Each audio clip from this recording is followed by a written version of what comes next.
Hola, que Dios les bendiga. Mi nombre es Karely Bermúdez. Estoy contenta de poder compartir con ustedes, agradecida con Dios por la oportunidad. Hablaremos acerca de la crucifixión y la muerte de Jesús, especialmente la que está reseñada en Lucas 23, desde el versículo 26 al 49.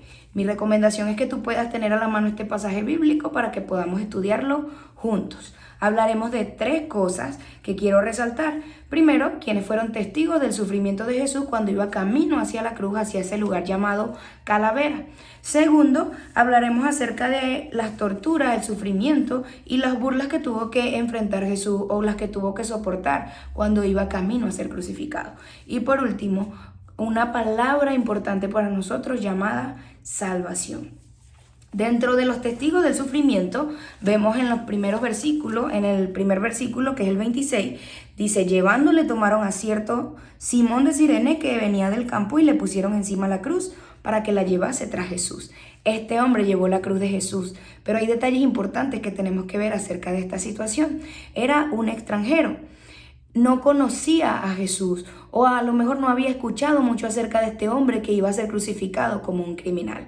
Puede que Simón de Cirene no quisiera tener que ver nada con este hombre o con Jesús.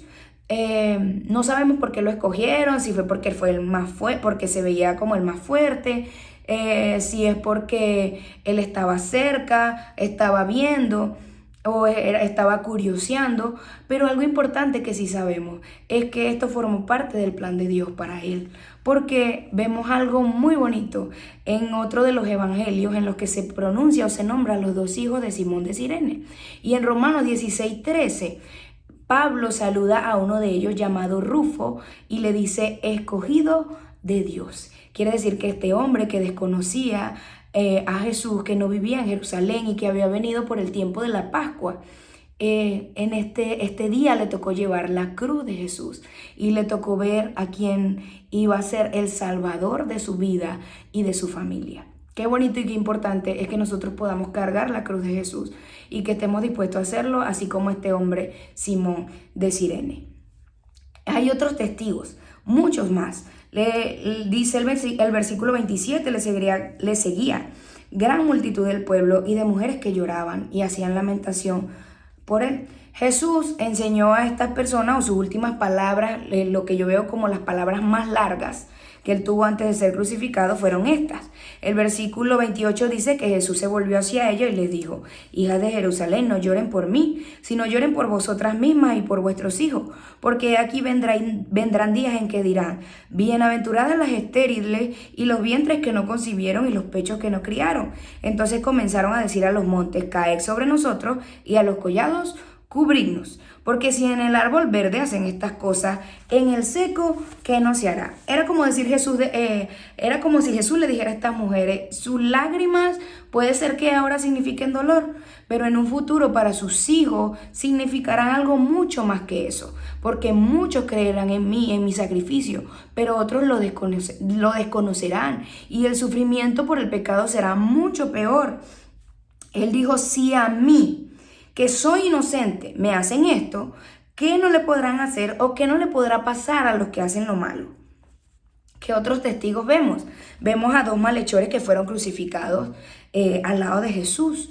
Uno de ellos creyó en Jesús y le pidió misericordia o clamó a la misericordia de Jesús, pero el otro no. Vemos también cómo los gobernantes y los soldados se burlaban de Jesús. Ellos le decían: si Jesús es el Cristo, ¿por qué no se salva a sí mismo y nos salva a nosotros? Pero también quiero resaltar la actitud del centurión romano, de este alto funcionario romano. Él vio lo que Jesús estaba padeciendo y justo después de que Jesús entregó su espíritu, él dijo en el versículo 47: verdaderamente este hombre era justo. Nosotros también somos testigos de lo que el pecado puede hacer en la gente. Ellos fueron testigos del sufrimiento que Jesús pasó por el pecado. Juan 20:31 dice: estas cosas se han escrito para que creáis que Jesús es el Cristo, el Hijo de Dios, y para que creyendo tengáis vida por su nombre. Hechos 1:8 dice que seremos testigos cuando el Espíritu Santo de Dios venga a nosotros. Seremos testigos en Jerusalén, en Judea, en Samaria y hasta lo último de la tierra. Si tú eres testigo de lo que puede hacer el pecado en la vida de la gente, tú puedes ser un testigo también de lo que creer en Jesús puede hacer, de lo que entregar nuestra vida al Señor puede hacer. Tú eres un testigo de su gloria, eres un testigo también de su cruz, de su sufrimiento, para que ahora tú puedas gozarte en su salvación. Lo segundo que estudiaremos es la tortura, el sufrimiento y las burlas que él tuvo que padecer. Jesús padeció y no fue algo involuntario. Imagínense a Jesús azotado. Imagínense cómo los romanos habían perfeccionado este arte de la tortura, de manera que los látigos que ellos usaron para maltratar a Jesús, en muchas referencias se dice que ellos tenían como unas ciertas peloticas de metal que cuando atravesaban la piel desgarraban los músculos, desgarraban los órganos, desgarraban la piel. Imagínense el dolor que esto causaba. Imagínense cuando a Jesús le arrancaron sus vestiduras. Si sus heridas estaban abiertas, ellas arrancaron su piel. Si Jesús tuvo que igual cargar también su cruz o rozar su cuerpo con la madera de la cruz, ellas raspaban sus heridas. Los médicos o los historiales médicos, las personas que han estudiado el sufrimiento físico de Jesús, dicen que cuando a las personas la crucificaban tenían que hacer un esfuerzo muy grande para poder respirar, porque el apoyo que tenían en la cruz eran sus piernas o sus pies que estaban atravesados por un clavo. Ellos tenían que tratar de impulsarse hacia arriba para poder respirar. Cuando hacían eso, era un dolor muy fuerte porque tenían que impulsarse sobre los clavos, tenían que cambiar la posición de sus manos, de sus codos, y por lo tanto movían también esos clavos que atravesaban sus manos. Cada vez que uno de esos crucificados quería respirar, era algo muy doloroso. Jesús estaba padeciendo eso. Jesús no había podido dormir bien la noche anterior, había sido maltratado, había sido rechazado por sus propios discípulos. El desgaste físico de Jesús estaba ligado al desgaste emocional que tenía por el rechazo de su propia gente, de su propio pueblo. Lo que Jesús padeció no fue algo involuntario. Él se entregó a sí mismo porque quiso y él prefirió el dolor que entregarnos a nosotros hacia el pecado. Fíjense las burlas que decían los gobernantes. Ellos le decían, si a otro salvó, que se salve a sí mismo, si este es el Cristo o el escogido de Dios. Y los soldados le escarnecían y le daban vinagre. Imagínense el vinagre con las heridas y la resequedad que ya Jesús tenía en su propio cuerpo, el desgaste y la sed que tenía en este momento.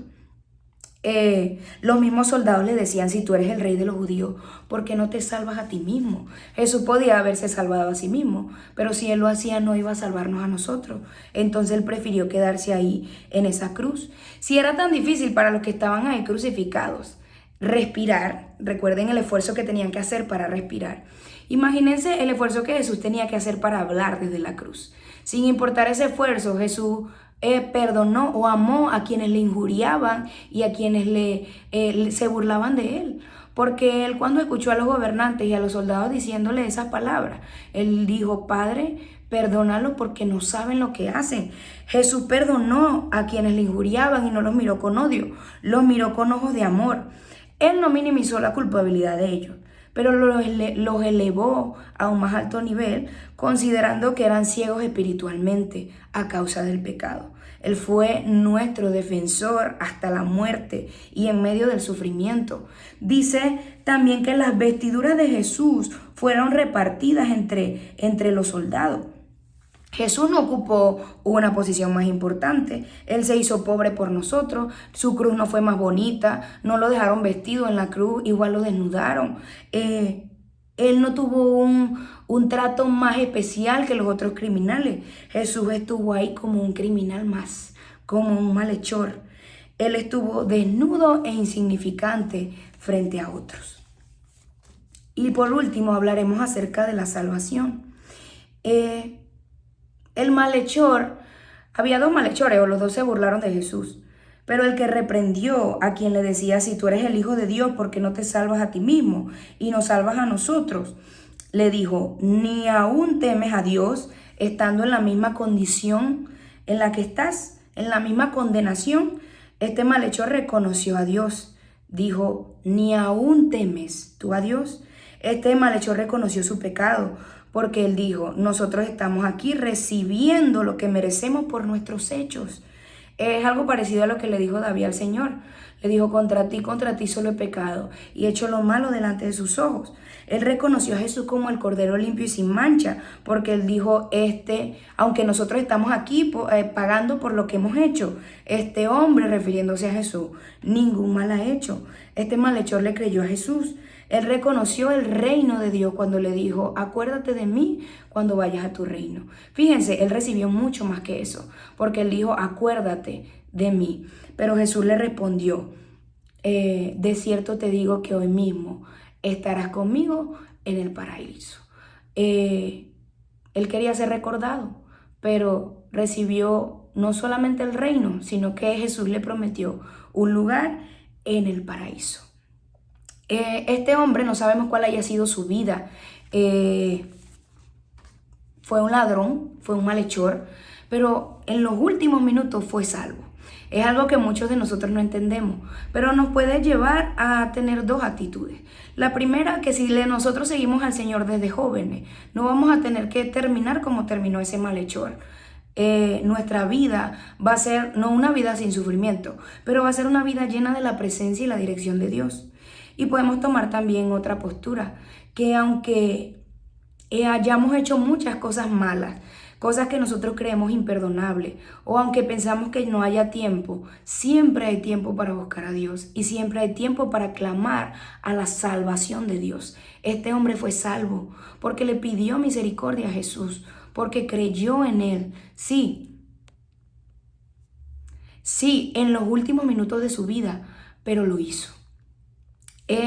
Tres enseñanzas claves quiero dejarte a partir de estos tres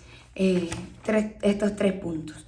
Primero, si tú eres un testigo de lo que produce el pecado y has sido un testigo, eres un testigo del sacrificio de Jesús en la cruz, quiero decirte que Dios puede hacer en nosotros mucho más cuando renunciamos al pecado.